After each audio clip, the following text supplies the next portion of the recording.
All right, guys, this is an example. I'm gonna show you some flaws, some issues on a truck. It's also for a client who purchased this truck, shipped it to me. We're gonna go through and fix and change some things around. One of the things is this has the 4-cylinder in it. It's the little, 4-cylinder National motor, a little underpowered, so we'll look at doing some changes. But what we want to talk about are some of the key things when these trucks come in, because this is obviously what we call a, roughly a 10-footer. Looks pretty good from a distance. They had painted the front end, stopped on the back. Top has got some issues, but together doesn't look terrible. But I'm gonna show you why. When you're buying these trucks, and people go, I can't believe that truck's 50, 60, 70,000 instead of 10, 5, 6, 15, whatever numbers you guys are looking at. And I'm gonna show you those flaws. So Ryan, if you'll grab it and come on with me. So number one, as we walk around, we start to find issues like this with fitment and brackets, and I don't know why this has got flathead screws into here and doesn't line up, but they've done some metal and patchwork, but they didn't get into fixing these things and lining these doors up. And immediately as you open the door, you begin to see all the Bondo and stuff that's caked behind the doors, and how they've tried to make these hinges that are wore out. Because if you could see this angle, which I'm not going to chase it with the camera, but it's just there. And then when I do that, I've got a fender moving, whether it's missing bolts or what, I don't know. These windows here, obviously when you buy these doors, these are earlier doors, and they've tried to do some work on it, but sanding this down and stuff, and we're going to see what condition the glass is in, maybe try to powder coat this, probably tear this front one apart and change the seals in it.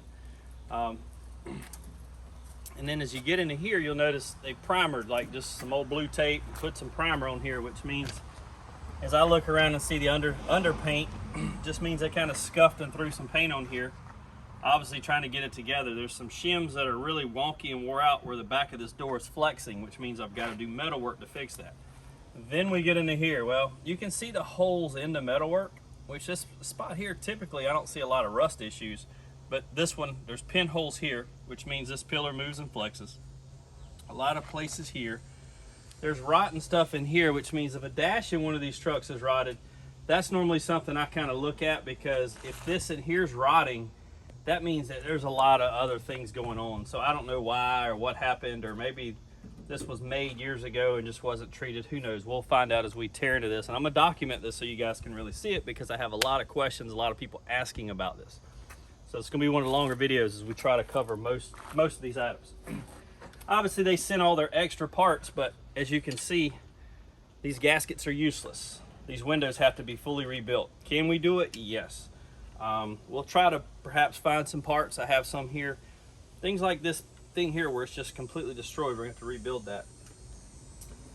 In here we get in and we've got some loose parts sitting around. Nothing really fits. I'm not sure what this magic patch panel here was. Possibly this was a right-hand drive that got converted. That may be the reason for the dash changes and stuff we're seeing. We don't know till we get in here. Front window's not installed properly. It's about to pop out in the far corner, which is typical on these because guys don't know, or they get a piece of glass cut, or they don't know how to get that gasket in there. There's a few tricks to these Scouts. They're super tight if you get a better gasket, and the aftermarket ones are really thick. All right. So we kind of loosely roll through here. I saw some pictures where they had put the floor and metal in here, and I'm thinking those pictures are from another vehicle based off of the welds and what I'm seeing inside of here. So is what it is, but we'll address that. All right, so as we move down the body and we go around, we begin to see more holes that were not repaired. So I'm not sure why there's rust here, and just some things that just, you've got rust and stuff down here, but hopefully this is more surface. I've got patch panels for here in the back, so I don't know why they didn't put them on. And as I reach down there, I just feel this big kind of gummy Bondo whatever. So anyway, with that said, we'll know, because I think I'm gonna have to strip this truck to see what's hiding underneath. One of the other things too, if you get in here, and I'm gonna show you the other side of this top. So this top doesn't look bad from 10 feet back, but I look down this edge and I see where the Bondo is filled in here, kind of shaped out. And then up here, there's a giant crack in the filler, And then in here there's rust. I look across and I'm seeing rust through the other side running down on these seams, which I don't really know why. I mean, this top must have been pretty rough shape. All right, we're going to come around to the back end. So they left this stuff in primer. This is how they, they sold it. And my guy who bought it shipped it in. Tailgate's really rough back here. Definitely use, there's a lot of filler and things. I've worked on quite a few of these, and I can tell you exactly what's going on. And if you look at the curve along the back here, it's anything but straight. Inside's all the miscellaneous parts he bought with it. These bumpers they made, first thing I noticed, which was interesting, was they made these bumpers, had some plate steel cut, and not bad, but if you're gonna go through the trouble of making these bumpers, you could have took your grinder and just knocked this giant wonky uneven, and it would have made it look so much cleaner. And you'll see these bumpers, if we keep them when we finish, how I'm gonna fix this design that someone started with, just with some details and just little finishing pieces they missed. All right, come around this side of the truck, and I want to get to this side of the hardtop, which is, someone may have thought to themselves when I said something a minute ago about the hardtop was, well, is it that bad? Well, this whole lip out here is cracked all the way down. Okay, see this in here? This is all just, this top is, to me, I wouldn't use this top for one of my builds. Then you get up here to drip rails. A little spot of drip rail, not a big deal. This whole drip rail's rotted. You watch me do this, it's just a rust. It's painted over rust. So I'm not sure what we're gonna do with this top. This may be a good candidate to make a custom top and do something neat. And as I look down here, it's just wavy. You guys aren't gonna see this on camera, but this is just, they put a lot of Bondo in here and tried to fix this, and then just kind of Bondoed that. And Bondo doesn't hold metal. It's not what it's for. So as we come around, get away from the top and look again, you've got holes in here from the top edge where this piece and that piece go together, which again, we may blast this thing down and have some decent metal. I don't know yet. Down here, I can see the sanding lines in the filler, so I'm not sure why this has a bunch of filler and the other doesn't. Typically on these 800s, this rots, so this is kind of normal. Now, as I move forward, there's giant cracks in the filler. There's so much filler on these panels. Matter of fact, I'm gonna show you. If you come over here, this is a chunk I just took off this fender.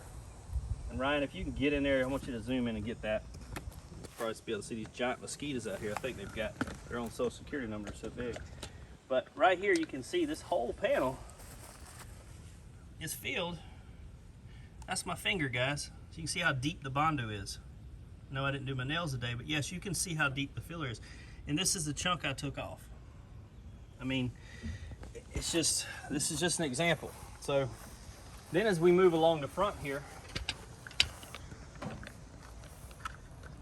I mean, little things I'm not gonna pick it apart because again, I don't know what level restoration they were trying to do, but this is obviously an at-home. But here's some of the things. So come around here, back of this hood, and this is kind of tough to show, but on the back of this hood, they've cut and either put a filler panel and just kind of squished it in with some seam sealer here, because the whole lip is rotted behind there.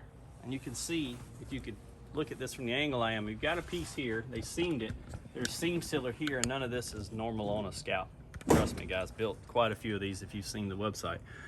But this stuff here, you got a seam seal line here, a seam here, and then back here is just full of rust. So this is hiding the rust that's in this piece of the hood, which probably has a lot of filler on it. The reason I say that is I'm not gonna tell you something I can't point out or prove to you.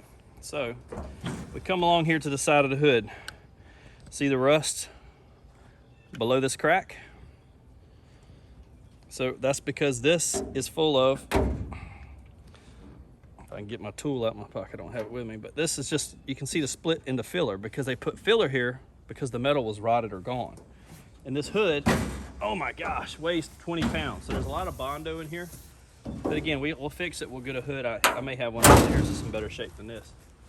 So as you come along and you begin to see the cracks in the filler and the other issues where they've just kind of shaped this thing out of mud instead of making a nice truck. Again, front bumpers, not terrible guys, but just grind and clean up. That's all you got to do. At least use grade 8 bolts.